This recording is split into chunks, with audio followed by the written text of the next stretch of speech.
பாருங்கள் ஸ்பூன் எடுத்துகிட்டு வந்துட்டேன். கருவேப்பிலையெல்லாம் நல்லா ஊறி இருக்குது. அதே மாதிரி கருஞ்சீரகம், வெந்தயம் இந்த ரெண்டுமே இன்னும் நல்லாவே ஊறி இருக்குது. ஸோ இதை வந்து அரைச்சிட்டு நான் வந்து முடியில் அப்ளை பண்ணி காட்டுறேன். இன்னொரு விஷயம், நான் இதை வந்து அப்ளை பண்ணுறதுக்கு இந்த அரைச்சி இந்த ஹேர் பேக் போடுறதுக்கு முன்னாடி நான் வந்து தேங்காய் எண்ணெய் வந்து தலையில் வச்சுருக்கேன். ஒருவேளை நீங்கள் வைக்கலை, நீங்கள் அப்படியே அப்ளை பண்ண போகிறீங்கன்னா அந்த அரைச்ச விழுதில் கொஞ்சமாக தேங்காய் எண்ணெய் கலந்துட்டு, தேங்காய் எண்ணெயோ அல்லது வந்து பாதாம் எண்ணெய் இல்லை உங்களுக்கு எந்த எண்ணெய் வந்து கன்வீனியண்ட்டாக இருக்கோ அந்த மாதிரி எண்ணெய் வந்து கலந்துட்டு அப்புறமா வந்து தேய்ங்க. அதை வந்து ஸ்கேல்ப்பை வந்து ட்ரை பண்ணாமல் இருக்கும், அதே மாதிரி டேமேஜ் பண்ணாமையும் இருக்கும். ஏன்னா ஹேர் பேக் வந்து போடும்போது, அதுவும் நேச்சுரல் ஹேர் பேக்ஸ் வந்து போடும்போது கொஞ்சம் திப்பியாக அரைச்ச மாதிரி தான் நம்ம போடுவோம். ஸோ அதை அவாய்ட் பண்ணுறதுக்காக தான் நம்ம வந்து தேங்காய் எண்ணெயை சேர்க்க சொல்கிறோம். ஸோ நான் தேங்காய் எண்ணெய் ஆல்ரெடி அப்ளை பண்ணியிருக்கறனால நான் தேங்காய் எண்ணெய் வந்து இதில் விட போகிறதில்ல. ஜஸ்ட் அரைச்சிட்டு அப்படியே எடுத்து அப்ளை பண்ண போகிறேன். ஸோ இது நான் உங்களுக்கு அரைச்சி எடுத்துகிட்டு காட்டுறேன்.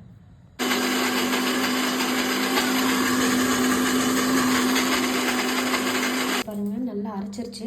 நான் அந்த தண்ணியிலே எனக்கு அரைக்கிறதுக்கு சரியாக இருந்தது. அதே மாதிரி இந்த தண்ணியை வந்து வேஸ்ட் பண்ணாதீங்க. இதில் வந்து ஷாம்பு வந்து டைலூட் இதை வந்து ஃபில்டர் பண்ணிவிட்டு இது கூட இன்னும் கொஞ்சம் தண்ணி சேர்த்துக்கிட்டு, தேவையான அளவு தண்ணி சேர்த்துக்கிட்டு நீங்கள் யூஸ் பண்ணுற ஷாம்புவை வந்து இதில் கலக்கி டைலூட் பண்ணி குளிக்கும் போது தேய்ச்சி குடிச்சுக்கோங்க. ஸோ இந்த தண்ணியை வந்து வேஸ்ட் பண்ணாதீங்க. அப்படி இல்லைன்னா இந்த தண்ணி வந்து ஒரு ஸ்ப்ரே பாட்டில் மாதிரி இருக்கு இல்லைங்களா, அதில் வந்து அதில் ஊற்றி வச்சுக்கிட்டு தினமும் நைட்டு வந்துட்டு ஹேர் சீரம் அப்ளை பண்ணுவோம் இல்லைங்களா, அந்த மாதிரி நம்ம வந்து முடியோட வேர்க்கால்களில் இந்த தண்ணியை கூட ஸ்ப்ரே பண்ணி விட்டுட்டு லைட்டாக ஒரு 2 மினிட்ஸ் மசாஜ் பண்ணி விட்டுட்டு தலையை நல்லா காய வச்சுட்டு அப்புறமா தூங்க போனீங்கன்னா இது வந்து நல்ல ரிசல்ட்டு கொடுக்கும். இது வந்து சீரமாகவும் யூஸ் பண்ணிக்கலாம், இல்லை நீங்கள் வந்து ஷாம்பு டைலூட் பண்ணி யூஸ் பண்ணுறதுனால யூஸ் பண்ணிக்கலாம். ஸோ இது வந்து பார்த்திங்கன்னா இப்போ நல்லா வந்து அரைச்சி எடுத்தாச்சு. இங்கே பாருங்கள் கொஞ்சம் அந்த தருன்னு இருக்குது, அது ப்ராப்ளம் இல்லை. அது வந்து தலைக்கு குளிச்சுட்டு தலை காய வச்சோம்னா போயிடும். ஸோ இங்கே பாருங்கள், ஈவன் கருஞ்சீரகம் மட்டும்தான் அந்த தருன்ற தன்மை இருக்குது. டீ தூளுமே பார்த்திங்கன்னா நல்லாவே இதாகிடுச்சு, உங்களுக்கு பார்த்தாலே தெரியும். இப்போ இதை நம்ம முடியில் அப்ளை பண்ணிவிட்டு வந்துடலாம். உங்களுக்கு அப்ளை பண்ணுறது காட்டுறேன். ஸோ இப்போ வந்து அதை அரைச்சி எடுத்துகிட்டு வந்துட்டோம். இப்போ பார்த்திங்கன்னா எனக்கு சைடில் பாருங்கள் நிறைய க்ரே ஹேர் இருக்கும். அதுவும் இல்லாமல் உள்ள முடியோட வேர்க்கால்கள்லையுமே பார்த்திங்கன்னா நிறைய வந்து வெள்ளை முடிகள் வந்து இருக்கும். இங்கே பார்த்திங்கன்னா தெரியும், இங்கே பாருங்கள் தெரியுதுங்களா, நிறைய வந்து வெள்ளை முடி இருக்கும். பட் பார்க்கலாம், இது வந்து ஒரே வாஷில் போகுமான்னு கேட்டிங்கன்னா, ஒரு யூஸில் போகுமான்னு கேட்டிங்கன்னா போகவே போகாது. ஏன்னா இது வந்து நம்ம ஹேர் டையோ இல்லை ஏதாவது மருதாணி பொடியோ இல்லை வந்து இண்டிகோ பவுட்ரோ எதுவும் கிடையாது. ஸோ யூஸ் பண்ண தான் கொஞ்சம் கொஞ்சமாக தான் ரெடியூஸ் ஆகும். நான் உடனே வந்து கேரண்டி கொடுக்க மாட்டேன். ஏன்னா வீக்லி 2 ஆர் ஒன்ஸ் யூஸ் பண்ணிவிட்டு தொடர்ந்து ஒரு 3 மாதம் இல்லைன்னா ஒரு 6 மாதம் யூஸ் பண்ணிட்டு வந்தால் மட்டும்தான் நம்மளால் ரிசல்ட் பார்க்க முடியும். ஸோ இதை நான் அப்ளை பண்ண போகிறேன். உங்களுக்கு வீடியோவில் பார்த்தாலே தெரியும், நம்ம தலைக்கு வந்து நல்லா எண்ணெய் வச்சு நைட்டே வந்து ஜடை பின்னி போட்டுட்டு தூங்கியிருந்தேன். ஸோ இப்போ வந்து இதை லைட்டாக வந்து சிக்கு எடுத்துகிட்டு அப்ளை பண்ணிடலாம்.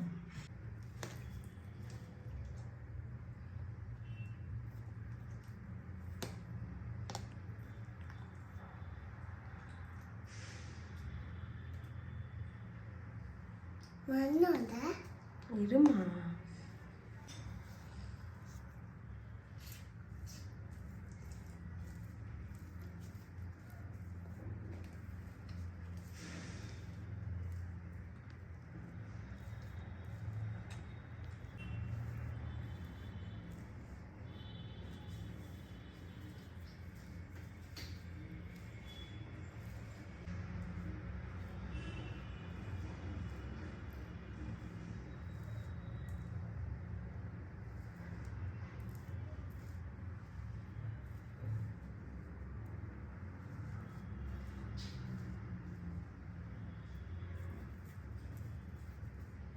நல்லா ஹேர் ரூட்டில் அப்ளை பண்ணுற மாதிரி பார்த்துக்கோங்க. ரூட்டில் மட்டும் இல்லாமல் நல்லா டிப் அந்த முடியோட வேர்க்கால் இந்த டிப்பு நுனிமுடி வரைக்குமே அப்ளை பண்ணுற மாதிரி பார்த்துக்கோங்க. ஏன்னா எவ்வளோக்கு எவ்வளோ நம்ம டீப்பாக அப்ளை பண்ணிட்டு வரோமோ அந்தளவுக்கு வந்து நல்ல ரிசல்ட் கிடைக்கும். நல்லா அழுக்கும் போயிடும் இதுலேயே. ஏன்னா லாஸ்ட் வீக் வந்து நான் பச்சை பயிரும் வெந்தயம் சின்ன வெங்காயம் போட்டு ஒரு பெரிய வெங்காயம் போட்டு ஒரு ஹேர் பேக் மேக் பண்ணியிருந்தேன். நான் ஷாம்புவே யூஸ் பண்ணலை அந்த ஹேர் பேக் போட்டிருந்தப்போ. எனக்கு அதுவே வந்து அழுக்கு எல்லாத்தையுமே போக்கிடுச்சு. ஸோ அந்த மாதிரி நீங்களும் வந்து ட்ரை பண்ணுங்கள். மோஸ்ட்லி நீங்கள் ரிமூவ் பண்ணுறதுக்கு நீங்கள் தேய்க்கும் போதே உங்களுக்கு எல்லா அழுக்குமே போயிடும். இன்கேஸ் எக்ஸ்ட்ரா உங்களுக்கு என்ன பிசுபிசுப்பு இருக்கிற மாதிரி ஃபீல் ஆச்சு அப்படின்னா மட்டும் ஷாம்பு வந்து யூஸ் பண்ணி ட்ரை பண்ணிக்கோங்க.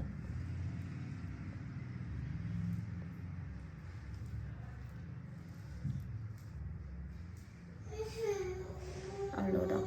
இப்போ இந்த சைடில் வந்து பார்த்திங்கன்னா நான் இது வரைக்கும் மட்டும்தான் அப்ளை பண்ணியிருக்கேன். நான் இப்படி பண்ணினதுனால உங்களுக்கு தெரியுது. இப்போ வந்து என்னாச்சு இப்போ பார்த்தீங்கன்னா நான் ஃபுல்லாக வந்து ஹேர் ஃபுல்லாக அப்ளை பண்ணிவிட்டேன். தென் டிப்பு வரைக்குமே அப்ளை பண்ணி ஒரு ஹேர் பன் மாதிரி போட்டுட்டேன். இப்போ வந்து ஒரு 30 minutes to 1 hour கழிச்சு நம்ம ஹேர் வாஷ் பண்ணிக்க வேண்டியதாக எப்பவும் போல். ஹேர் வாஷ் பண்ணிவிட்டு நான் உங்களுக்கு ஆஃப்டர் ரிசல்ட் எப்படி இருக்குன்னு காட்டுறேன். சேம் இதே ஹேர் பேக்கை நான் தொடர்ந்து நெக்ஸ்ட்டு 4 weeksம் ட்ரை பண்ணிவிட்டு ஏதாவது டிஃப்ரென்ஸ் இருக்கான்னு நம்ம பார்க்கலாம். ஸோ உங்களுக்கு நான் ஹேர் வாஷ் பண்ணிவிட்டு உங்களுக்கு எப்படி ரிசல்ட் எப்படி வந்திருக்குன்ட்டு காட்டுறேன். பார்த்தீங்கன்னா தெரியுதுங்களா? பாருங்கள், நல்லா ஒரு மாதிரி அந்த கரிசலாங்கண்ணி அரைச்ச கருப்பு கலரில் ஒன்று இருக்கும், அந்த மாதிரி இருக்குது. பட் தெரில, ரிசல்ட் பார்க்கலாம். ஹாய், சாரி, ஆக்சுவலி நான் கிளிப் எடுக்கிறதுக்கு முன்னாடியே தலையை வந்து சீவிட்டேன். ஸோ இப்போ பார்த்தீங்கன்னா நல்லா வந்து ஸ்கேல்ப் வந்து கொஞ்சம் கிளியர் ஆகிடுச்சு, நல்லாவே கிளியர் ஆகிடுச்சு. அதே மாதிரி அந்த ஒயிட் ஹேர்ஸ் வந்து போயிடுச்சான்னு கேட்டிங்கன்னா இல்லை. ஏன்னா இது வந்து ஃபர்ஸ்ட் டைம் தான் நம்ம வந்து ட்ரை பண்ணுறோம். ஸோ அதனால் வந்து போகலை. ஸோ நம்ம கண்டினியூஸாக யூஸ் பண்ண பட் கொஞ்சம் வந்து ஸ்லைட் டிஃப்ரென்ஸ் தெரியுது ஃபஸ்ட்டு இருந்ததுக்கும் ஆஃப்டர் யூஸ் பண்ணிட்டு பண்ணதுக்கும். ஸோ முடி வந்து பார்த்திங்கன்னா நல்லா காஞ்சிருச்சு, ஜடப்பின்னியும் போட்டாச்சு. ஸோ இப்படி தான் இருக்குது முடி. ஸோ நீங்களும் ட்ரை பண்ணி பாருங்கள். ட்ரை பண்ணி பார்த்துட்டு எப்படி இருக்குன்னு கமெண்ட்டில் சொல்லுங்கள். கமெண்ட்டில் உங்களோட ஃபீட்பேக்ஸை வந்து ஷேர் பண்ணுங்கள். இது வரைக்கும் வீடியோஸ் பார்த்து சப்போர்ட் பண்ணுவவங்க எல்லாத்துக்குமே ரொம்ப நன்றி. Thank you so much. Bye all.